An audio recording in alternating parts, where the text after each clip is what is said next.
धन धन सद्गुरु तेरा ही आसरा। बेल आइकन का बटन दबाकर चैनल को सब्सक्राइब करें। मास्टर दर्शन सिंह प्रेमी दरोगा सिंह पर हुई कुल मालिक परम पूजनीय परम पिताजी की अपार रहमत का वर्णन इस प्रकार करता है। मास्टर दर्शन सिंह जी बताते हैं कि उपरोक्त घटना जनवरी 1970 की है। प्रेमी दरोगा सिंह उस समय हमारे ही गांव के एक जमींदार के यहाँ नौकरी करता था। वैसे तो वह बचपन से ही मेहनती और ईमानदार था, बल्कि नामदान मिलने के बाद तो उसमें सच्चाई आदि अनेकों और भी शुभ गुण आ गए थे। इन शुभ गुणों के कारण ही सारे गांव में उसकी बहुत प्रशंसा सुनी जाती थी। जमींदार बाई जिसके यहाँ दरोगा नौकर था, गांव का एक अच्छा जमींदार था, काफ़ी जमीन जायदाद का मालिक था। वह भी प्रेमी दरोगा सिंह की मेहनत और सच्चाई पर बहुत खुश था। इसलिए प्रेमी पिछले 20 सालों से उसके यहाँ ही काम करता था, परंतु वह आदमी कानों का कुछ कच्चा था। वह जमींदार प्रेमी को इतनी अच्छाइयाँ होने के बावजूद भी हर काम में उसकी उपेक्षा करता और अपने 2 अन्य नौकरों को ज़्यादा महत्व देता था। बल्कि उसके वे दोनों नौकर कामचोर थे। उनका काम भी अक्सर प्रेमी को ही करना पड़ता था। काम की बजाय वे दूसरे लोगों की निंदा चुगली करते और अपने जमींदार को खुश रखते थे। उनके अंदर इस बात की भी खूबी थी कि वे दोनों जिसे अपना निशाना बना लेते, उसके खिलाफ जमींदार के कान भरते रहते और उसे बिना किसी कारण के तंग परेशान करते रहते। प्रेमी क्योंकि अपनी सच्चाई, ईमानदारी व परिश्रम के कारण सारे गांव में प्रशंसा के योग्य था, परंतु जमींदार के उन दोनों नौकरों से दरोगा सिंह की इतनी प्रशंसा सहन नहीं होती थी। इसलिए वे दरोगा सिंह से मन ही मन बहुत ईर्ष्या रखते थे और समय समय पर अपने जमींदार को उसके खिलाफ भड़काते रहते थे। इन प्रेमी दरोगा सिंह से एक मामूली भूल हो गई। बस उन दोनों को तो कोई बात मिलनी चाहिए थी, सो मौका मिल गया। उन्होंने प्रेमी के विरुद्ध जमींदार को इतना जबरदस्त भड़काया कि उसे दरोगा सिंह को डांट फटकार करने तथा बुरा भला कहने पर मजबूर कर दिया। देखा जाए तो दरोगा सिंह की इतनी भारी गलती भी नहीं थी। एक दिन अनाज को साफ करके दोबारा बुखेरियों में भरा जा रहा था। एक बुखारी में गेहूं भरना था तथा दूसरी में ग्वारा। अचानक प्रेमी से बुलेखे में 2 तसल्ले ग्वार के गेहूं वाली बुखारी में डल गए। हालांकि प्रेमी ने अपनी उस गलती पर बहुत भारी अफसोस भी जाहिर किया, परंतु जमींदार ने न आव देखा न ताव। बिना सोचे समझे प्रेमी दरोगा सिंह पर चढ़ गया। अपने नौकरों द्वारा भड़काए हुए उस जमींदार ने प्रेमी को काफ़ी बुरा भला कहा और गाली भी दी। हालांकि इतने बड़े जमींदार परिवार में वह कोई इतनी ज़्यादा महत्वपूर्ण बात भी नहीं थी।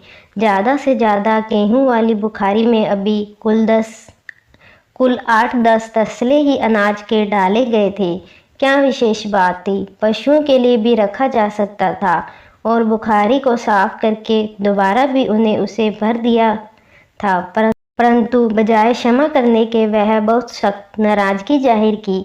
वह उस प्रेमी के जीवन भर की शायद कम से कम उस जमींदार के घर में तो पहली गलती थी। वह बेचारा अपनी गलती की बराबर माफ़ी भी मांगता रहा, परंतु उसने न उसकी माफ़ी की कोई बात सुनी और न ही उसकी सच्चाई व ईमानदारी की कोई परवाह की। लेकिन फिर उसी जमींदार ने प्रेमी जी को शरेआम सब लोगों के सामने उस पहली बात को लेकर बहुत शर्मिंदा किया।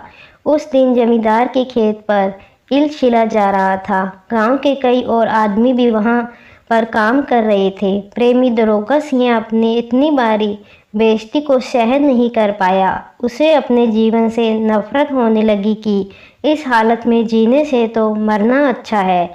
इसलिए उसने अपने जीवन को पूर्णतः खत्म करने का निश्चय कर लिया। मिट्ठूगेड़ा गांव के पास 2 नहरें गुजरती हैं।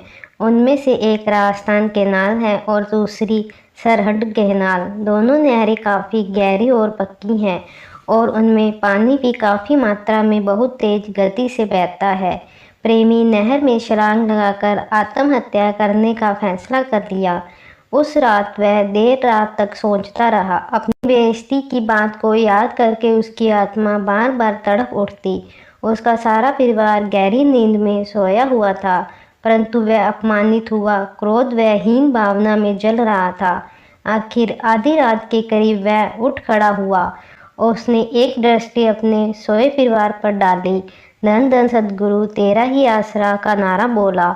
अपने प्यारे मुर्शिद परम पिताजी को याद किया और अपने परिवार व बच्चों को सद्गुरु को सौंपकर वह घृणित उद्देश्य से अपने घर से निकल पड़ा। जनवरी महीने में कड़ाके की सर्दी, शीतलहर, अंधेरी रात, चारों तरफ सन्नाटा और कोहरा इतना कि हाथ को हाथ दिखाई नहीं पड़ता था। प्रेमी आत्महत्या करने के उद्देश्य से निर्भीक राजस्थान कैनाल की तरफ बढ़ता गया। काफी बड़ी और गहरी नहर है। पानी भी पूरी गति से बह रहा था।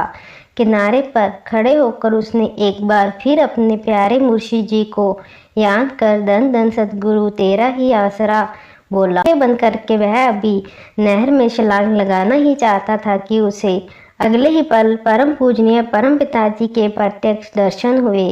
वाली दो जहान मेहरबान पिताजी एकदम उसके सामने आकर रुक गए और अपनी शहनशाही लाठी प्रेमी के आगे कर दी। अपने प्यारे मुर्शिद दी का वह अलौकिक दृश्य देखकर एक बार तो प्रेमी सहम सा गया, परंतु अगले पल ही उसके मन ने उसे सुझाव दिया कि यहाँ तो परम पिताजी ने रोक दिया है, थोड़ी दूर और आगे जाकर छलांग लगा लूँगा। इस प्रकार वह 2-3 फलांग और आगे निकल गया। जब वह दोबारा फिर छलांग लगाने को तैयार हुआ तो परम पूज्य परम पिताजी फिर उसके आगे आकर खड़े हो गए। वह फिर शर्मसार हो गया। उसने सोचा, राजस्थान कैनाल पर तो परम पिताजी घूम रहे हैं, मुझे मरने नहीं देंगे, मैं सरहद कैनाल जाकर कूद जाऊंगा। इसलिए वह कुल मालिक को क्रॉस करके सरहद कैनाल के किनारे पर आकर खड़ा हुआ। परंतु वाली दो जहान परम दयालु दातार जी उसे हर फलांग पर प्रत्यक्ष दिखाई दिए। को भी जाता उसे सामने पूज्य शहंशाह जी खड़े मिलते। इस प्रकार प्रेमी ने नहर में कूदने की कोशिश तो बहुत की, यानी जितनी बार भी फलांग लगाने को तैयार हुआ तो हर बार परम पूजनीय परम पिताजी सामने आकर उसका रास्ता रोक लेते। इस प्रकार सच्चे पातशाह माताजी ने अपने प्रेमी की नहर में कूदने की हर कोशिश को नाकाम कर दिया। उसके बाद उसने नहर में कूदने का विचार छोड़ दिया कि यहाँ पर तो परम पिताजी मुझे नहर में नहीं कूदने देते, परंतु मेरे आगे आ जाते हैं। इसलिए वह जीटी रोड की तरफ चल पड़ा कि किसी तेज गाड़ी के नीचे कूदकर खुशखुदी कर लूँगा। हालांकि कुल मालिक परम पिताजी की रहमत का प्रत्यक्ष करिश्मा प्रेमी प्रत्यक्ष देख चुका था, परंतु उसका मन जो कि ग्लानि से भरा हुआ था उसे फैला फुसला कर सड़क पर ले गया। वह एक झाड़ी की ओट में बैठकर गाड़ी का इंतजार करने लगा। जीटी रोड है, हर मिनट में कोई न कोई गाड़ी तो गुजरती ही है।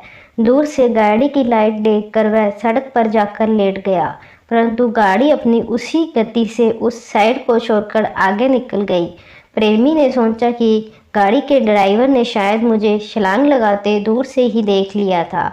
इस करके वह अपनी गाड़ी को दूसरी तरफ से निकाल कर ले गया। उसने सोचा कि अब की बार इतना समय नहीं दूंगा। वह एक बार फिर छुप कर गाड़ी के इंतजार करने लगा। प्रेमी दरोगा सिंह ने देखा कि एक गाड़ी बहुत तेज गति से आ रही है। गाड़ी लगभग इतना नज़दीक पहुंच गई कि अगर अचानक सामने से कोई चीज़ आ जाए तो ड्राइवर किसी भी हालत में अपनी गाड़ी को बचा नहीं सकता। गाड़ी सीधी उस चीज़ से जा टकराती और अगर फिर भी ड्राइवर जल्दबाजी में गाड़ी को काट दे, गाड़ी शर्तिया उल्टती है, यानी किसी भी सूरत में बचाव बिल्कुल असंभव है। इस प्रकार प्रेमी ने यह सोचते हुए कि अब ड्राइवर उसे नहीं बचा सकेगा, तेज गति पर आ रही गाड़ी को न तो इतनी जल्दी ब्रेक लग सकती है और न ही एकदम मौके पर काटी जा सकती है। दरोगा सिंह ने गाड़ी में से निकलकर अपने प्यारे प्रीतम सद्गुरु दाता जी को सच्चे हृदय से याद किया और धन धन सद्गुरु तेरा ही आसरा बोलकर एकदम गाड़ी के बिल्कुल आगे कूद गया। परंतु वह कैसे बच गया, जबकि जरा मात्र भी गुंजाइश नहीं थी, और गाड़ी सुरक्षित कैसे पास कर गई, इसका असल रहस्य तो परम पूजनीय परम पिताजी खुद जानते हैं, परंतु प्रेमी को कोई होश नहीं रहा। वह बेहोशी की हालत में सड़क पर अचेत पड़ा हुआ था। सर्वसम्मत खुद खुदा वाली दो जहान दाता जी ने प्रेमी को अपने इलाही दर्शन दिए और उसे अपने पवित्र कमलों का सहारा देकर सड़क पर से उठाया। परम दयालु मेहरबान दाता जी ने अपने पवित्र मुख से वचन फरमाया, बेटा लगा लिया पूरा जोर, तू मर के देख ले और असी तेरे को रख कर दिखाएंगे।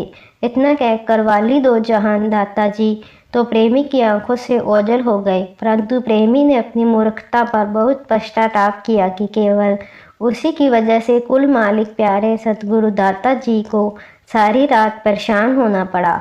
हालांकि प्रेमी दरोगा सिंह ने अपनी निरादरी की मामूली बात को लेकर खुदकशी करने की बहुत गलत फैसला ले लिया था, परंतु परमपिता दाता जी ने अपनी शरण में पड़े अपने बच्चों की लाज रखी और उसे आत्महत्या नहीं करने दी। मास्टर दर्शन सिंह जी पत्र के अंत में लिखते हैं कि दरोगा सिंह ने उसी दिन से उस जमींदार की गुलामी की जंजीरों को हमेशा के लिए अपने गले में से निकाल कर फेंक दिया, यानी उसने उसी दिन से ही उसके यहाँ नौकरी करनी छोड़ दी और हक हलाल व मेहनत की कमाई से अपना व अपने परिवार का अच्छा गुजारा चलाता है और इज्जत की रोटी खाता है। इसके अलावा कुल मालिक की दया मेहर से दरोगा सिंह को अपने प्यारे मुर्शिद परम पूजनीय परम पिताजी में सच्ची श्रद्धा व पूरा विश्वास है। धन धन सतगुरु तेरा ही आसरा।